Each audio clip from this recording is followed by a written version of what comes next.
officials are ready. The players are ready. Skypark Podcast. Undisputed number one attraction, the pound for pound superstar. Oui, basket, il faut penser basket. It's over! Unbelievable!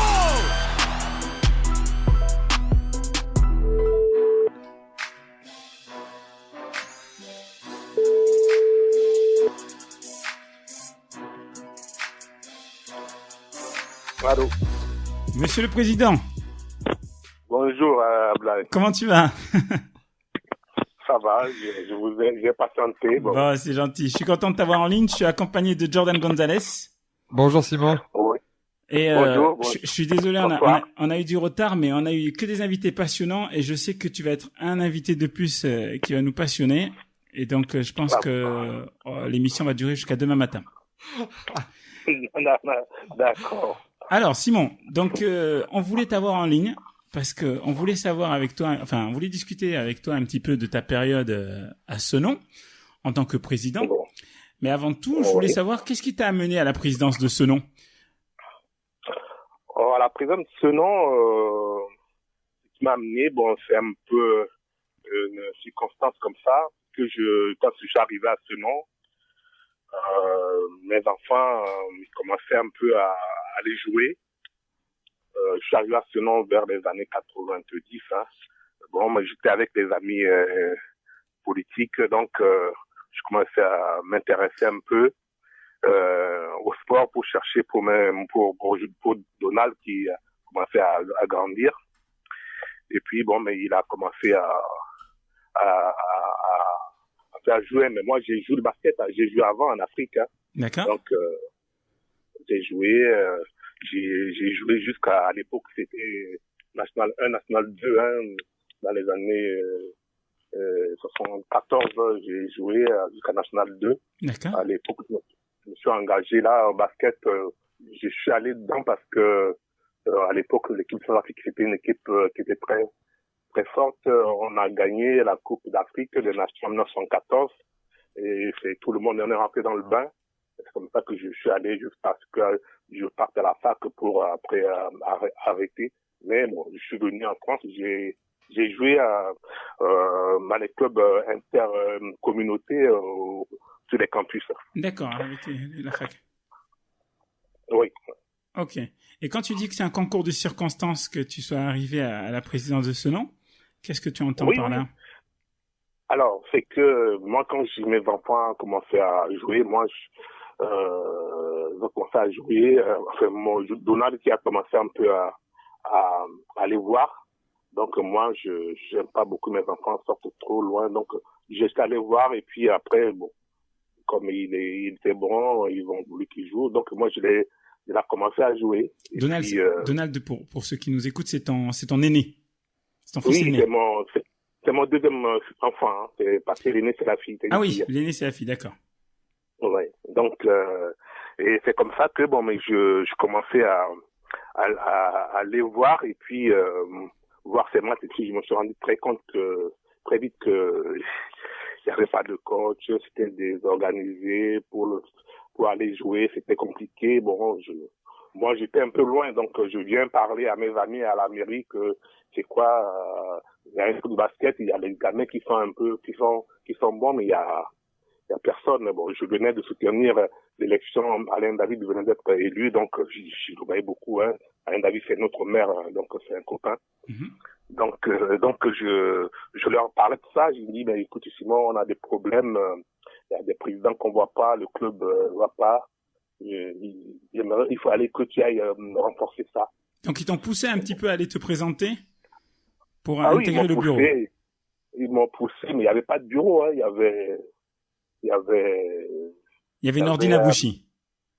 Il y avait Nordine qui faisait un peu de tout. Il y avait Valérie. Et puis il y avait un monsieur, un élu qui était secrétaire, mais il y avait des présidents qui étaient fantômes. C'était à ce moment-là. Et puis, j'ai dit non parce que des fois j'accompagne les enfants, je pars les voir jouer. Ils n'ont pas de ballon, ils ont des shorts différents. Donc moi, j'ai commencé à m'intéresser. Ils m'ont dit, Simon, il faut que tu ailles essayer de voir ça parce que j'en parle tout le temps que ça va pas. Et lors d'une réunion au gymnase, une réunion, et puis j'ai été, il y avait que le secrétaire général, Monsieur Salon, et puis moi j'ai été élu vice-président délégué parce que il y a un président qui était pas là. Et on m'a élu vice-président délégué avec pratiquement plein pouvoir, quoi. D'accord. Et c'est comme ça que j'ai... c'était en 2000. En 2000. Voilà. Alors, que j'étais élu. Je sais que tu es très impliqué dans la politique. Tu es d'origine centrafricaine. Enfin, tu es centrafricain, je pense, d'ailleurs. Oui. Et tu es très impliqué dans la politique centrafricaine. Tu es même président d'une association. À ce moment-là, tu l'es déjà, au moment où tu prends les rênes de ce nom? Ah oui, à ce moment-là, j'étais président de la délégation diplomatique d'un candidat en France, Europe, Amérique. D'accord. Donc, tu étais quand même très occupé déjà. Ah oui, j'étais très occupé, mais moi, j'ai toujours baigné dans ces occupations. Je suis pas quelqu'un qui reste comme ça, qui aime ça depuis très jeune. Donc, j'étais président d'une délégation diplomatique d'un parti politique en France, Europe, Amérique. Donc, j'avais beaucoup de déplacements, je m'organisais, j'étais déjà comme ça. Et puis après, je suis arrivé à ce nom, donc je me suis impliqué dans la vie communale, donc en 95 pour que le maire soit élu. Donc, et puis après, je suis dans le groupe des amis, donc on s'est réunis régulièrement. Et quand je suis rentré à ce nom, donc j'ai vu les difficultés. Comme on me disait mes enfants, donc j'ai commencé à m'impliquer. Et puis en 2002, donc je suis élu président. Et puis c'est j'ai parti. commencé.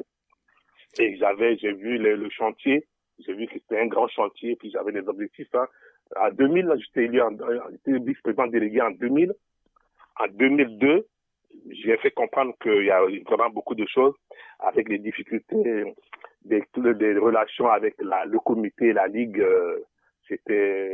Personne n'était respecté. Moi, quand je suis arrivé. Attends, Simon, on va y revenir sur ce point. J'ai des questions effectivement à te poser. Mais juste pour qu'on comprenne bien le contexte dans lequel tu reprends le club. Donc, tu as dit que tu étais effectivement déjà président d'une association et tu as parlé très rapidement de l'association des amis. Donc, c'est l'association des amis du président Kolimba. Tu peux nous expliquer exactement quel est ton rôle? J'ai cru comprendre que c'était une association qui œuvrait pour l'union du peuple centrafricain. Alors, c'est un parti politique.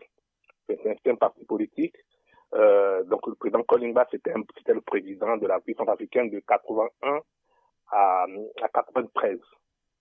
Donc, j'étais en Europe, je m'occupais de la délégation diplomatique, donc de France, Europe, Amérique, donc tous les militants qui sont un peu partout à l'étranger pour l'activité du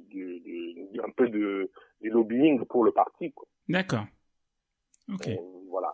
Donc après, le président, il est décédé en 2010. Je suis parti pour l'enfant d'enterrement. Après, je me suis un peu désengagé. Et comme c'était quelqu'un avec qui j'étais très proche, j'ai finalement créé une association des amis du président Kolimba que je continue à diriger jusqu'à maintenant. D'accord. Et quel est votre but? Vous essayez d'influencer encore la politique en Centrafrique? Pour actuellement? Oui. Est-ce que c'est ça le but? Le but, oui, c'est influencer l'activité politique en Centrafrique, changer un peu les choses, mettre de l'ordre. Je suis toujours assez impliqué. J'ai élargi mon champ. Maintenant, je suis quand même beaucoup plus dans ce qu'on appelle le panafricanisme, donc l'unité africaine. D'accord. Donc, je suis toujours dans le mouvement associatif, politique. J'ai eu beaucoup de déplacements, mais j'ai toujours été dans ces mouvements. Alors, on va revenir ensuite sur le basket, mais j'ai une question à te poser par rapport à ça, même si on s'éloigne un tout petit peu. Qu'est-ce que tu as pensé de l'affaire Kimi Seba, qui a été, comment on va dire, viré du Sénégal parce qu'il a brûlé un billet de franc CFA? Qu'est-ce que tu en as pensé? Je suis très impliqué. Je connais très bien Kémy. Et moi, je suis dans l'organisation d'Europe urgence panafricaniste. Et donc, nous, on lutte pour la suppression de ce franc CFA qui était une monnaie de colonie française, qui avec beaucoup de difficultés à l'extérieur, parce que dans les banques centrales en Afrique, et il y a des administrateurs français qui ont des droits de veto sur des décisions, ce qui n'est pas normal pour des pays souverains. Ça veut dire qu'on n'a pas de souveraineté. Et le jeune là qui a pris l'initiative avec beaucoup de gens autour. Donc moi je suis un peu ancien, j'ai eu ce combat depuis un moment donné. Donc on suit ça, mais son acte était symbolique. Oui. C'était symbolique pour montrer que ce monnaie-là, ce n'est pas notre monnaie. D'accord. Donc, tu partages et tu soutiens. On revient on revient au basket. Donc, tu reprends la présidence de Senon. Comme tu l'as dit, au bout de 2 ans, tu commences vraiment à t'installer, à prendre tes marques et tu veux changer les choses. Je me souviens que Senon était victime, ou en tout cas avait une très très mauvaise réputation parce qu'il y avait des événements qui s'étaient passés qui étaient très négatifs pour l'image de Senon, notamment une bagarre avec un club adverse où des supporters étaient intervenus, etc. avant ton arrivée. Comment tu as fait pour essayer d'effacer l'image de Senon à cette époque? Alors, moi, quand j'ai vu la situation, j'ai dit, bon, ce qu'il faut, mes objectifs, c'était d'abord changer l'image du club qui est très abîmée. Et donc, au niveau du comité et de la Ligue, parce que quand je suis allé, à un moment donné, il y avait une commission de discipline. Je suis allé à la Ligue pour défendre parce que je suis maintenant le nouveau président. J'ai été regardé, même un peu regardé comme moins que rien. Et j'ai dit aux gens clairement que bon, écoutez, on a eu des moments difficiles. Maintenant, ça va changer. Je suis le nouveau président. Il faut me traiter correctement parce que sinon, moi, je connais la réglementation. Ça se passera plus comme ça. D'accord. Donc, à cette époque-là, tu l'as clairement ressenti que venant de Senon, tu n'étais pas traité. Ah non. Au comité, pareil. J'ai eu les mêmes problèmes avec le comité. J'ai eu des rendez-vous avec le service de discipline pour leur faire comprendre que arrêter de traiter Senon avec ces TE-là. C'est fini. Il y a eu des problèmes, il ne s'est pas organisé, mais maintenant, s'il y a quelque chose, sachez que je vais être très vigilant et que je ne me laisserai pas faire. Donc là, les gens, ils ont douté, petit à petit, ils vont dire quand même que c'est du sérieux et les gens commençaient à faire confiance. À respecter un peu plus. À respecter le club. Donc aussi, d'abord, c'était l'image de ça, l'image de Senon qui était vraiment une priorité. C'est ce que la commune voulait d'abord. Donc, concrètement, ça s'est manifesté comment, ces changements? Est-ce que tu as demandé aux entraîneurs dans le club et aux joueurs de se tenir à carreau, de faire preuve d'une belle image, ou est-ce que tu t'es investi dans l'organisation d'événements pour montrer effectivement que Senon était capable? Explique-nous. Ça, c'était du quotidien, parler aux jeunes, à l'encadrement. Non, moi, l'idée, c'était que pour montrer que Senon est un club respectable, il faut à un moment donné qu'on puisse s'organiser, que dans des rencontres, on soit discipliné, qu'on arrive à organiser des manifestations chez nous et que les gens viennent, qu'ils voient comment on fonctionne quand on va à l'extérieur. Quand je vais à la Ligue, à la réunion, parce que les réunions de Ligue, personne ne s'y rendait, il y avait personne. Donc, c'est moi qui m'y rendais pour discuter les questions. Donc, je me suis battu pour que petit à petit, on puisse avoir une vitrine organisée et organiser des grandes manifestations. Et le summum, c'était en 2009 où on a réussi à organiser le championnat de fin d'année jeune. Mais bien avant, en 2002, les jeunes de Senon ont gagné et puis l'équipe garçon a commencé à monter. On a gagné la Coupe 33 et j'étais présent tout le temps. Et ça progressivement, ça a commencé à reconnaître le club de Senon. Et c'est comme ça que le club a commencé à gagner, ça allait de noblesse. D'accord. Être reconnu. Alors, en fait, si j'ai bien compris, bon, il me semble que Senon a gagné 2 fois la Coupe 33 sous ta présidence, oui. si je dis pas de bêtises. Oui. À 3 participations, on en a gagné 2, oui. Ouais. Et on peut dire qu'il y a également eu l'émergence de pas mal de bons joueurs qui sont sortis de Senon. Je pense à Sabri Lantadila, je pense à Jonathan Alambi, ton fils, qui a joué jusqu'en National 2. Oui. Je pense aussi à un jeune comme Youssef qui a pas joué à un très haut niveau, mais qui a joué à un niveau et qui était quand même reconnu. Omar aussi. En Gironde. Omar qui a joué un tout petit peu, mais qui a été formé plutôt à Lormont. Mais il y a certains bons joueurs qui sont sortis. Est-ce que ça a contribué aussi justement à faire que l'image de Senon soit meilleure à l'extérieur? Bien sûr, parce qu'il y avait plusieurs fronts pour changer l'image. Et puis après, quand les enfants ont commencé, ils sont partis au pôle espoir. Jonathan est rentré au pôle espoir. Et là, Sabri, les deux, ils sont rentrés à l'équipe espoir région de pôle espoir, avec des sorties vers Lille, vers d'autres villes, à Limoges, jouer les finales. Et on commençait à avoir beaucoup de jeunes sélectionnés parce que il y avait des suivis, parce qu'il manquait que ça, l'encadrement. Et là, la confiance est créée et puis on a mis en place la formation des entraîneurs. Yacine a passé des diplômes et d'abord comme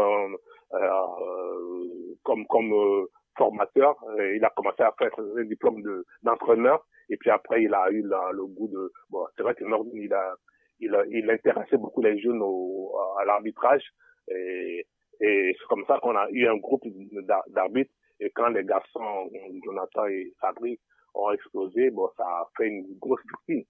Et j'ai continué, parce qu'il y avait plusieurs objectifs, j'ai continué à essayer de trouver des jeunes, d'avoir une équipe jeune de la rive droite, d'où notre association avec Bordeaux Basket, avec une équipe de minime région, et qu'on est sorti 3e et là, Senon s'est imposé comme un club comme tous les autres clubs. D'accord. Comment tu le vivais, le fait que certains jeunes soient formés à Senon et que malheureusement, en très peu de temps, ils partent évoluer vers d'autres cieux? Comment tu le vivais, ça? Que les jeunes y partent, mais oui, mais c'est le niveau, c'est l'encadrement. D'ailleurs, j'avais mon projet jusqu'à amener les clubs un peu plus loin. J'avais vu Jonathan, ils n'ont pas pu jouer ici. Senon, c'est un club où il y avait que beaucoup de jeunes, des étudiants, et il y a plusieurs problèmes d'encadrement et un problème de la mairie nous me dit toujours faut pas aller trop loin parce qu'on pourrait pas suivre. Donc c'est un problème financier pour que le club puisse se développer, avoir les moyens, et c'est plus difficile. Mais pour le club, les jeunes, ils sont obligés de partir pour jouer. Tu peux pas obtenir un jeune qui est bon et qui n'a pas un bon niveau. Justement, c'est ça que on a essayé d'avoir une équipe jeune région pour que progressivement essayer de les maintenir chez nous. Mais c'était pas possible. Oui. C'était une bonne chose, qui aillent jouer à leur niveau, c'était très bien. Moi, mon objectif, c'était jusqu'à National 3. Mm-hmm. National 3. Mais National 3, pour aller à National 3, il faut avoir un encadrement un peu assez étoffé, avec un gros moyen. Mais j'avais pas perdu l'habitude de vue, J'avais pas l'habitude de vue. Et puis bon, il y avait d'autres freins qui arrivaient de côté parce que il fallait que je joue aussi, j'essaie de résoudre ce point-là aussi, que on nous reprochait d'être un club un peu communautariste. Les Français de souche, ils viennent pas beaucoup rester, et ça aussi joué, Qui reprochait ça? Mais les instances, le comité? Non, mais les clubs, ce club-là, il y a que oui, partout, les gens se le disaient, bon. Tu l'entendais en réunion et autres? Ah oui, mais bien sûr. Donc moi, la mairie, à un moment donné, m'a dit qu'il faut faire du travail aussi, que ce nom déjà qui a une connotation d'un quartier un peu chaud comme ça, il faut que le club ait une image de Monsieur Tout le Monde. Mais tout ça, c'est l'affaire de bagarre là qui a traîné longtemps tout ce problème. Hein. Et donc j'ai mis beaucoup de temps pour enlever tous ces petits problèmes et pour que l'équipe. Mais pour amener une équipe en nationale 3, on n'avait pas les moyens. On n'a ni un moyen matériel, ni un moyen financier, non un moyen humain. Parce que au niveau d'entraîneur, pour aller à une division nationale 3, il y a beaucoup de. Tu te rends compte, tu sais que à un moment donné, quand Hervé était entraîneur, on est allé à Barcelone, à un stage pour préparer l'équipe. On était en région, en promotion excellente. Mais bon, on n'avait toujours pas une base de joueurs parce que les joueurs que je contactais pour venir, c'est le club de Senon assez, ils sont très entre eux et que quelqu'un pour venir s'intégrer et rester, il faut qu'il soit un peu peut-être de la même configuration. Noir, un peu typé. Je vois ce que tu veux dire par rapport à ce point. La question que je voudrais te poser, c'est que parce que j'ai évolué à Senon aussi un temps, tu as essayé effectivement de changer au niveau du coaching, tu as essayé de faire évoluer les choses dans ce sens-là, de faire venir de nouveaux joueurs. Ça aurait pu fonctionner, mais ça n'a pas vraiment fonctionné parce que les joueurs qui étaient déjà en place ne s'y retrouvaient pas dans le nouveau système avec un nouveau coach. Et c'est peut-être ça qui n'a pas bien fonctionné. Est-ce que tu as ce ressenti? Tu sais, j'ai essayé, j'ai testé beaucoup de coachs aussi. J'ai ressenti, tu sais, quand tu as les moyens et que tu peux avoir un coach et que tu peux avoir des joueurs, tu mets les moyens, le joueur il va suivre, hein. Le coach il suivra aussi, hein. Bon, mais c'est pas évident, hein. C'est pas évident, sinon parce que quand je suis arrivé, Nordine était déjà là et puis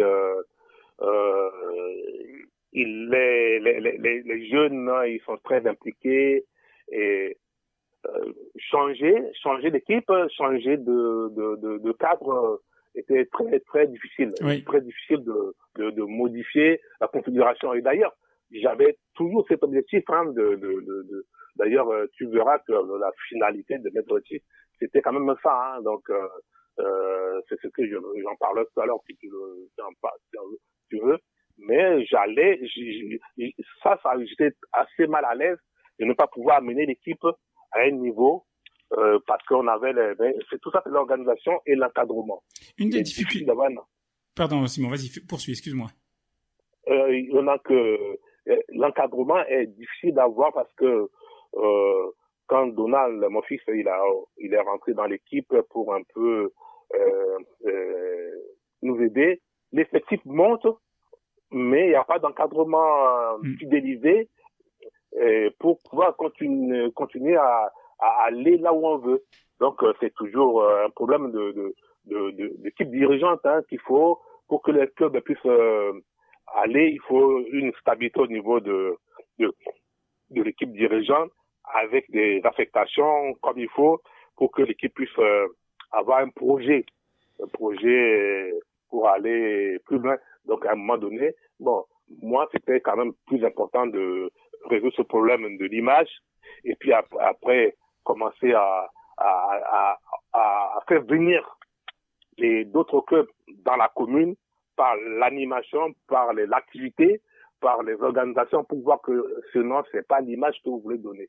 Et ça c'était beaucoup plus. Et après au niveau du jeu, on a continué, mais à un moment donné il faut les moyens. La ville n'a pas voulu et puis j'ai pas pu amener l'équipe jusqu'à retourner entre les joueurs qui étaient âgés, on recycle, c'est très évident. Et puis à un moment donné aussi,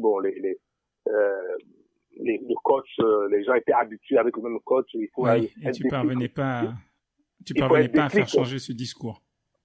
Voilà, il faut un déclic pour changer un peu les données. Donc ça n'a pas été évident. Mais Simon, un des problèmes de Senon, tu me dis si je me trompe, c'est malheureusement comme bien des clubs en Gironde d'ailleurs, de ne pas avoir assez de bénévoles. Est-ce que dans ta politique, dans ta gestion du club, est-ce que tu as essayé justement de solliciter des personnes pour être accompagné dans cet encadrement qui justement faisait défaut? Ah oui, j'ai vu ce programme, je l'ai vu très vite, hein. Donc, je cherchais à fidéliser, à mener des gens. Quand j'ai un parent qui vient, qui est à la retraite, qui s'intéresse, j'essaie de l'intéresser, je lui offre la licence, je l'intéresse, je fais la formation pour l'intégrer, mais le problème était aussi plus profond, c'est que les gens voyaient que c'est un club de communauté africaine et musulmane. Et les gens que je fidélisais partaient, ils restaient pas. À un moment donné, ils partent. Ils me disent non, je peux pas rester. C'est terrible ce que tu dis, Simon. Ça veut dire que toi, pendant la durée de ta présidence, tu as quand même ressenti, on peut dire, une discrimination en réalité. Oh, mais j'en ai ressenti plein de discriminations de beaucoup de clubs. Hein. Moi, je vais te raconter, je suis allé dans les Landes pour jouer. L'équipe était en promotion excellente en région. Et je sentais une tension. J'ai demandé avant ce match-là un délégué. Il y avait un délégué, mais ça n'a pas empêché que quand les gens sont assis, ils sont trop près dans les Landes, ils sont trop près du terrain. J'ai demandé que les spectateurs doivent être à 2 mètres, mais ils sont trop près. J'ai demandé au délégué de le faire déplacer pour ne pas que les joueurs aient beaucoup de pression. Mais tout le long du match, on m'a traité de singe, de tout, hein. Les délégués étaient là, hein. Mais dans les Landes, c'est très difficile, hein. Les joueurs, ils sont habitués à ça, c'est très, très, très dur. T'as pas pensé à faire arrêter le match? Ah, ben, bien sûr, j'ai tenté des choses, mais avec les délégués, gens qui étaient là, c'est la tension est assez difficile, la gestion est assez délicate. Même les arbitres, ils m'ont dit, mais qu'est-ce que vous voulez que je fasse? Mais c'est une réalité, hein, dans des endroits, hein. Moi, je suis allé avec une équipe région jeune à Samazan. On est traités comme des animaux, hein. Donc moi je suis dans un milieu de débat que je connais. Donc moi j'étais toujours là, je fais l'effort de discuter, d'expliquer aux gens. On avait toujours ces soucis régulièrement, ces problèmes de racisme, hein, de l'image de la rive droite. Donc il fallait que jusque dans les années 2010, on commençait à gagner les titres, que les gens ont commencé à accepter. Mais même les gens, quand ils viennent jouer à ce nom, ils cherchent à faire quelque chose pour montrer que non, mais ça va pas à ce nom, même si tu les reçois très bien. Bon, on a fait des efforts, mais après on s'est bien implanté, hein, maintenant. Après tout le monde ils ont su que bon, sous ma présidence, quand on vient à ce nom, on est bien reçu. Mais les garçons agités, il y en a dans tous les clubs, il y en a pas qu'à ce nom. Donc c'est partout, hein, dans les grands clubs. Quand tu vas à Paris, les jeunes ils sont un peu partout pareil. Mais c'est question de racisme. Bon, c'est tout, ça a toujours existé. Ça c'est un grand souci, hein, dans les clubs girondins. Hein, toujours dans cette idée de soigner l'image de ce nom. Tu as démarché et obtenu plusieurs partenaires pendant ta présidence et tu t'es fixé comme objectif de fournir à tes licenciés des sacs, des surmaillots, des tenues, chose qui n'était pas le cas avant ton arrivée. Et j'ai l'impression que c'est quelque chose qui te tenait à cœur vraiment de changer non seulement l'image dans la tête des gens, mais aussi de façon un peu plus physique, concrète, l'image des joueurs lorsqu'ils allaient aux rencontres, etc. Est-ce que je me trompe? Ah oui, mais ça faisait partie à un certain niveau, il faut que quand vous allez en promotion excellence, moi j'ai joué avant, donc quand vous allez dans un certain milieu, il faut quand même que le club soit présentable. Moi j'ai vécu des moments où on va jouer, et il n'y a pas d'équipement, il y a les shorts, il faut les chercher, les maillots, il faut les chercher. Donc petit à petit, dans la modernisation, j'ai équipé chaque équipe de 2 jeux. Ils ont des équipements. J'étais sur un projet de créer le magasin du club. Ça a commencé à faire. Donc c'est des choses qui existent. Quand je vais dans un club que je regarde, je vois des éléments, des choses qui sont bien, je note, je reviens et j'essaie de voir ce que je peux faire chez moi.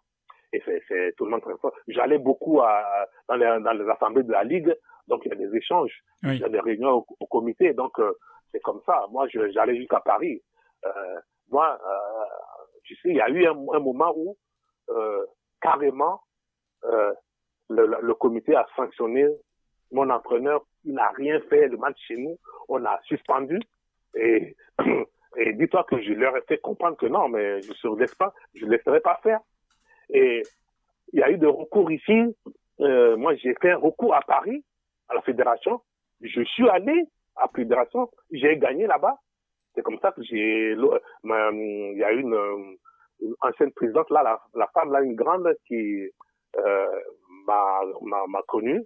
Et comme ça qu'on s'est sympathisé. Et puis, ils ont dit que non, mais moi, je suis arrivé à Paris. Ils m'ont dit non, monsieur, vous êtes déplacé, mais vous avez raison. Moi, j'avais pris un avocat, j'ai fait ça parce que je voulais vraiment montrer quand même que on n'est pas ce qu'on dit de nous. J'ai l'impression que non seulement tu as eu à lutter comme tous les présidents de clubs avec le manque de personnes bénévoles, avec les difficultés de disponibilité de salles, avec le nombre de licenciés, etc. Mais en plus de ça, tu avais ce fardeau en plus que quasiment pendant toute ta présidence, tu as dû effacer. Donc ça t'a compliqué les choses en réalité.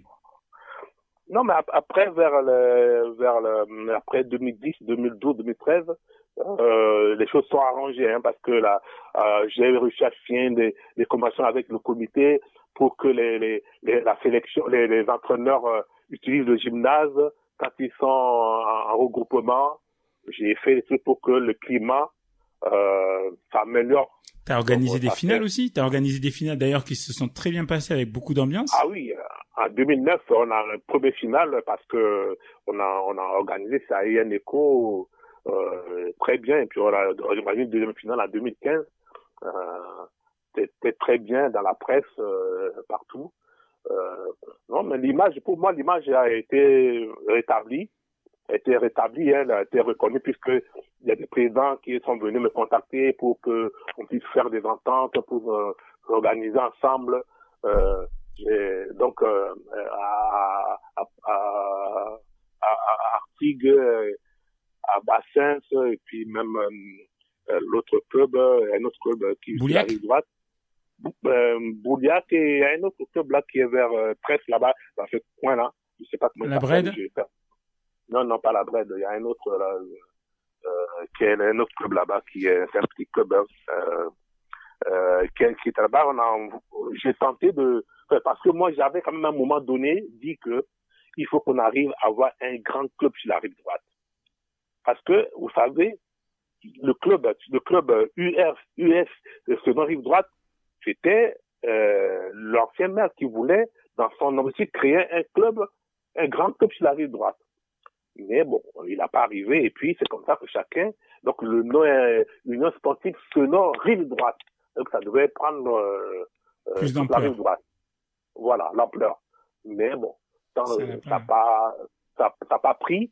Mais moi j'avais toujours cette idée-là d'essayer. Donc j'ai eu à des moments des réunions avec Lormont, avec Bouliac, pour travailler ensemble, préparer ces projets-là. Bon, ça n'a pas abouti. Et j'avais plein de billes dans mon sac pour développer le sport sur la rive droite. Mais si on fait le bilan malgré tout, il est quand même bien plus positif que négatif. Tu as réussi quand même à 90% de tes objectifs. Ah non, le bilan pour moi est très positif, hein, parce que j'ai gagné 2 Coupes 33. J'ai organisé 2 finales, j'ai donné 2 finales du comité. T'as redoré l'image du club. Ah, l'image du club, c'est devenu très bien. Surtout, on a fait des sorties à Barcelone, on a amené le club là-bas pour faire des tournois. Chose qu'on n'a jamais fait en dehors. Oui, parce que tu as créé en fait des ententes avec des clubs espagnols dans le cadre d'un jumelage, c'est ça?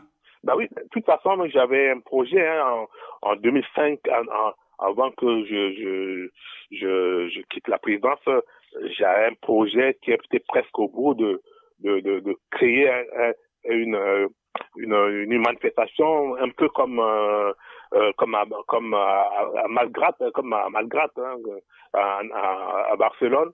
Donc créer un tournoi. René Cassagne, qui est le premier maire de ce nom, qui est décédé, qui a beaucoup fait. Donc on voulait créer un tournoi comme ça, pérenniser ça, et bon, le projet est resté dans mon sac. Bon, peut-être quelqu'un d'autre pourra le faire s'il peut le faire. Sans rentrer dans les détails, parce que bon, on n'est pas à une cour de justice, la fin s'est un petit peu moins bien passée parce que tu as une moitié du club, enfin une partie du club en tout cas, qui t'a fait des reproches quant à la gestion du club, et du coup tu as dû quitter la présidence. Est-ce que c'est une période qui t'a blessé? Oh ben tu sais, bien sûr que il y a des choses qui m'ont choqué, mais bon, c'est l'arbre qui cache la forêt, hein. Le fond de mon départ, c'est que j'étais pratiquement en train de passer à notre objectif.